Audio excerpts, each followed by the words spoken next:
umuntu urandeba uyu munsi turazaganira aza kumenya impamvu ushobora kurakora amafaranga. Ndavuga impamvu enye zituma abantu bose kuri isi bakora amafaranga.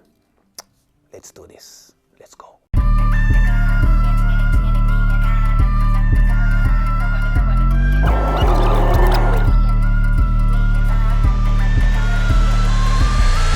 ABAVIP TV. Turn your dreams to reality. Think different, leave a legacy. Yes you can, yes you can, yes you can, yes you can. If you see it, you can have it in your pocket. ABAVIP TV. ABAVIP TV. I'm Coach Gael. Abavip. Uyu munsi ndashaka ko tuganira mu buryo budasanzwe. Ndashaka ko tuganira hari ikintu uyu munsi nabyutse ntekereza gituma ntekereza iyi video. Niyo mpamvu ndashaka ko tuganira pana mu buryo uvuga ngo ni video igiye kubigisha ikintu gishyashya, ariko ni video nshaka ko maybe yashira ikintu mu mitima no mu mitwe yanyu no mu bitekerezo byanyu igahindura uburyo mutekereza, you know. This is more of like a motivation video. Video wumva ukumvira guhindura uko utekereza, hanyuma byahinduka uko utekereza bigatuma uhaguruka ajya gukora ibindi bintu. So ni video y'impamvu enye abantu bakora amafaranga. Twese dukora amafaranga, you know, abantu twese neza impamvu byuko kabyuka ukajya mu kazi ni urakora amafaranga. Impamvu uriga ni urakora uratekereza amafaranga. Impamvu urakora ikintu cyose urakora nuko uzi neza yuko ukina amafaranga. Ariko hari ubwoko bune bw'abantu bijyanye n'imitekerereze y'impamvu bakora amafaranga. So ndaza kuvuga uyu munsi hema wireba ahantu uri, hama wireba ukuntu wava hamwe ukajya handi, kuko abantu bamwe bateye imbere hari uburyo batekereza ku mafaranga, hari uburyo batekereza, hari impamvu batekereza mu gukora amafaranga itandukanye n'iy'abandi bakiraho bari. So iyi munsi ni video nshaka please, ni video nshaka usharenga n'umuntu wese. Iki ni cyakiganiro cyanyu cya buri munsi cyo kwiteza imbere, business and entrepreneurship ku Abavip TV. Ndashaka iki kiganiro ucyumva kandi kigendera ubuzima bwawe. Urumva rero hari article nasomye irashimisha cyane. Ngurumva ngo hari ubwoko bune bw'abantu. Harimo ubwoko bumwe bwa mbere bw'abantu bakorera amafaranga kubera ko bashaka kubaho, you know, bakora ngo babeho. Abandi ngo bakorera amafaranga kugira ngo babashe kwemerwa, kwakirwa, you know, muri community, muri societe. Hamo ubundi bwa gatatu nubwo abantu bakora amafaranga kugira ngo babashe kuba free, kugira umudendezo, you know, kugira umudendezo, bagire freedom, babashe kuba bakora icyo bashaka.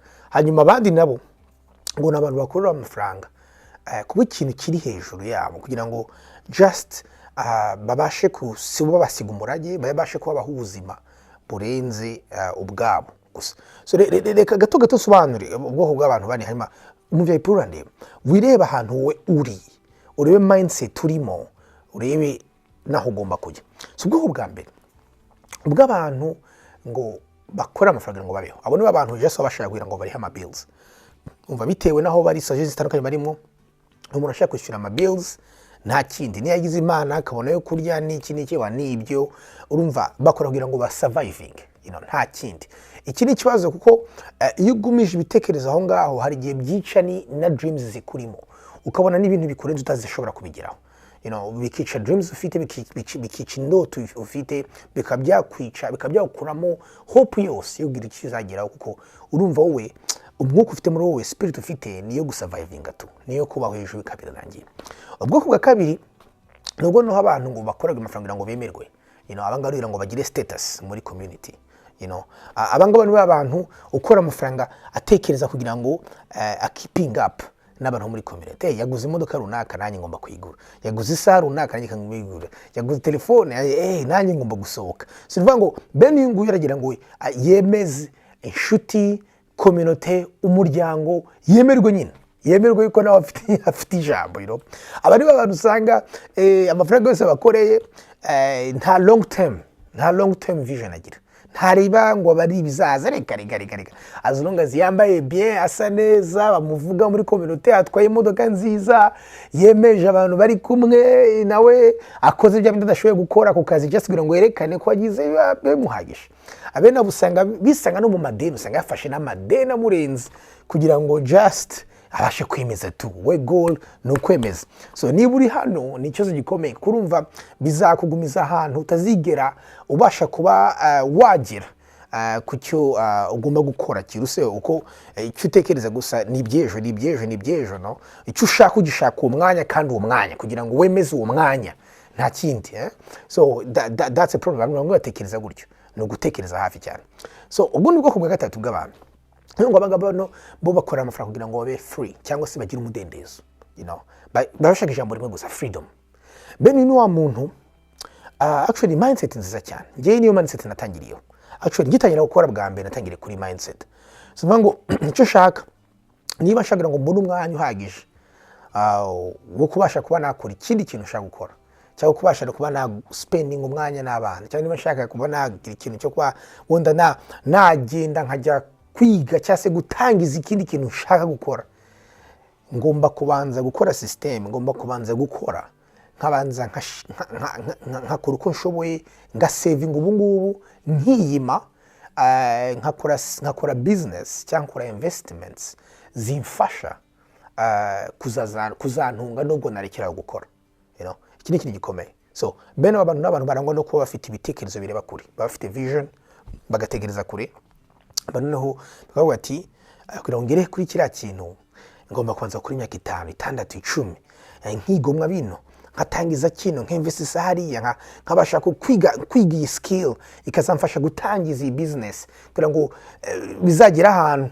bona mfite amazu 2 cyangwa 3 cyangwa se mfite aka business ngashiremo abakozi ku buryo naba free yo kuba nakora ikindi kintu ushaka gukora ariko mfite hari ibintu binjiriza amafaranga buri kwezi ku buryo nabasha kubaho. Bene abantu bashaka kuba free, you know, and I know abantu benshi muri atura Abavip mwashaka kugera ahantu aho bavuga uti ndashaka kuba nafata umwanya nkatembera, you know, freely nzi ko nta kibazo, ama bills arishyura, you know, mfite business yishyura, mfite investments yishyura, so nzi ko benshi mushaka kugera ahantu.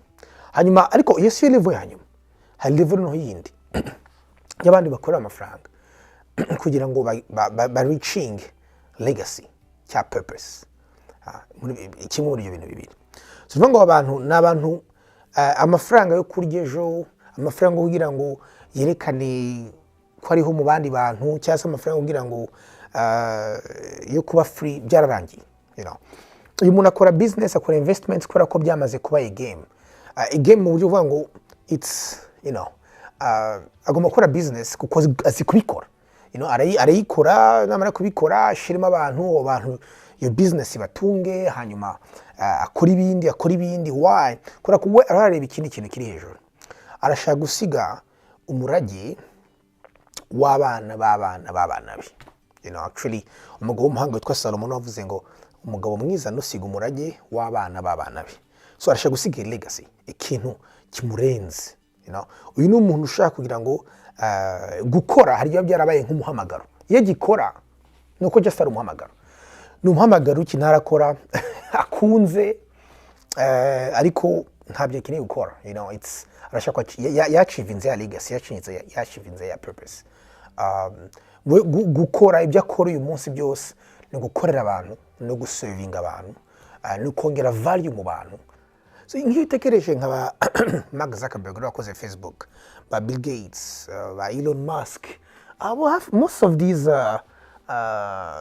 famous people bari kuri Wall of Fame yanjye, abana abantu nkunze kwigira ibintu bitandukanye, abantu bose n'abantu barachevinze icyo twakwita freedom mu buryo bw'amafaranga, ariko usanga ibyo bakomeza kuba babikora bakongera value ku bantu babakurikiye cyangwa se ku bikorwa barabasona ngo umuntu araza Elon Musk akadukorera imodokari za electricity zikemura ikibazo cya pollution. So ngo mu kudukorera ikintu kidufitiye akamaro kora ko yongereye value muri twebwe, amafaranga kamukurikira. So yigeze muri rwego usigara ukora ibintu byongera agaciro ku bantu cyangwa se wongera value cyangwa se bibafasha mu bundi buryo cyangwa se bakemura ibibazo byaba bafite, wakemura ikibazo bafite amafaranga akakuzaho kandi uba warigereye gusa just muri legacy.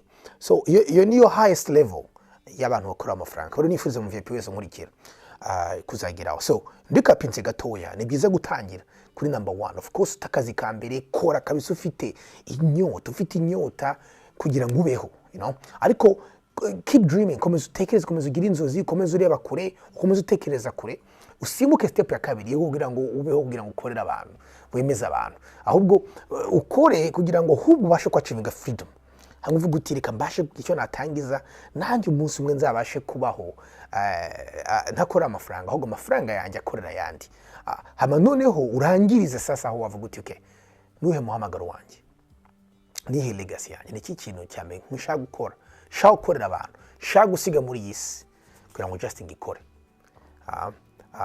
Ntatekereje ku mafaranga. So those are levels. So mu VIP uri hehe, avugisha kuri commenting aho uri, hanyuma iyi video shenge n'umuntu ukunda, please. Coach Gael, yours truly, mushaka gukomeza gukurikirana ibiganiro byacu Abavip TV kuri YouTube, mwankurikirana ku ma social media yanjye yose, na nitwa Coach Gael. Hanyuma kuri website yanjye www.gaelkaromba.com, ushaka kuba wa booking umwanya nanjye, wari ibintu bitandukanye biriho, amakosa atandukanye, amabisatsi atandukanye, all those kind of things. Hanyuma lastly, niba ufite Telegram group ya VIP, please join and tuganira cyane. So God bless, ndabakunda, naho ubutaha.